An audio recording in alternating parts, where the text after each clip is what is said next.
Assalamualaikum warahmatullahi wabarakatuh. Alhamdulillah, alhamdulillahillazi hadana lihaza wa ma kunna linahtadiya laula an hadanallah.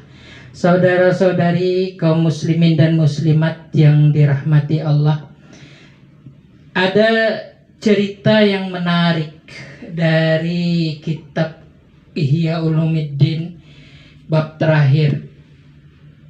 Di bab saati rahmatillah, luasnya rahmat Allah. Diceritakan ada dua orang pelaku maksiat. Dua orang pelaku maksiat. Selama di dunia dia tidak pernah sekalipun berbuat baik. Selama di dunia dia tidak pernah sekalipun berbuat baik. Nah, sehingga kedua-duanya itu dimasukkan ke dalam neraka. Setelah sekian lama berada di dalam neraka, dua orang ini dipanggil oleh Allah. Kata Allah, apakah kalian tahu kenapa kalian dimasukkan ke dalam neraka? Mereka menjawab, tahu ya Allah, karena dosa-dosa kami banyak, dan semasa di dunia kami tidak pernah patuh terhadap perintah-perintahmu. Kata keduanya ini. Baik, kata Allah, kalian berdua masuk lagi ke neraka. Masuk lagi ke neraka. Sekarang juga, kata Allah. Nah, tak butuh waktu lama, salah satu di antara keduanya itu langsung berlari pergi ke neraka. Kan sebenarnya kan berat ya, ke neraka lagi gitu ya. Dia langsung lari dia. Ya, terburu-buru dia pergi langsung ke neraka. Ya. Nah, sedangkan yang satunya lagi ragu-ragu, agak bermalas-malasan untuk bergerak gitu. Yang ini langsung berlari cepat gitu ke neraka. Lalu Allah bertanya kepada yang masuk neraka ini sambil berlari terburu-buru. Allah bertanya, kenapa kok kau ini pergi ke neraka dengan berlari gitu? Terburu-buru, tidak ada seperti ketakutan, tidak ada. Kau kayaknya terburu-buru ke neraka, pergi ke neraka. Dia berkata, ya Allah, aku sudah jerak ya Allah, aku sudah jerak untuk tidak taat lagi kepadamu. Aku sudah jerak semasa di dunia aku tidak taat kepada perintahmu, makanya aku bergegas untuk melaksanakan perintahmu. Allah mendengar itu, Allah terharu dengan jawaban orang itu.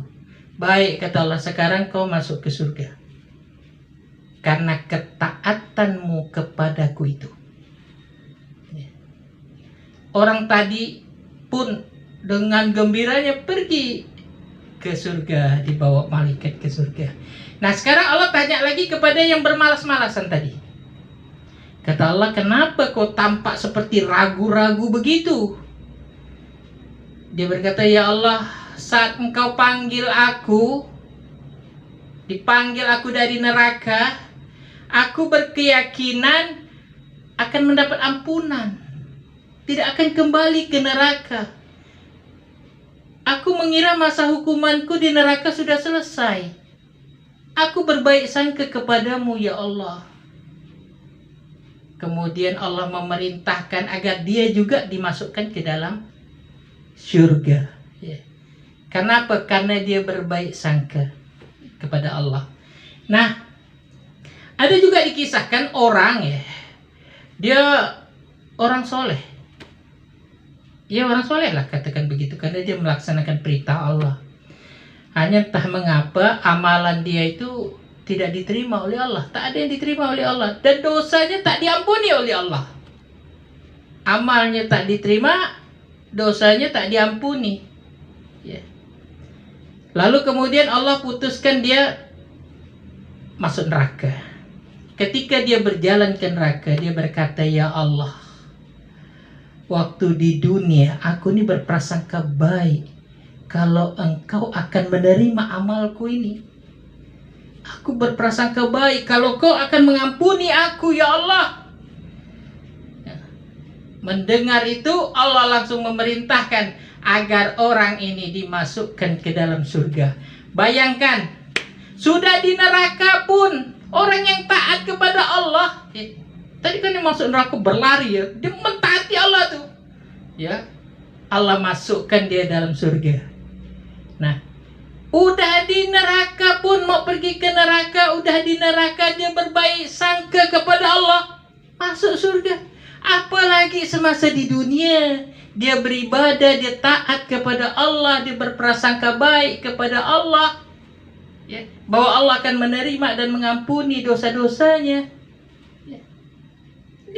Di akhirat dia berprasangka baik, ya, Allah masukkan dia ke dalam surga. Apalagi di dunia orang berprasangka baik di dunia, ya, kepada Allah. Nah, sebab begini, ada orang bertanya kepada saya dengar ini ya, belajar katanya sholat nih, kalau sholat kita ini tidak sempurna, tidak akan diterima oleh Allah, ya. Jadi kata dia, kalau tidak diterima oleh Allah, buatlah apa lagi sholat, kata dia. Toh sholat tidak diterima, kata. Gini, urusan terima tak diterima itu urusan Allah, bukan urusan kita. Kita ini diperintahkan untuk melaksanakan ibadah, ya.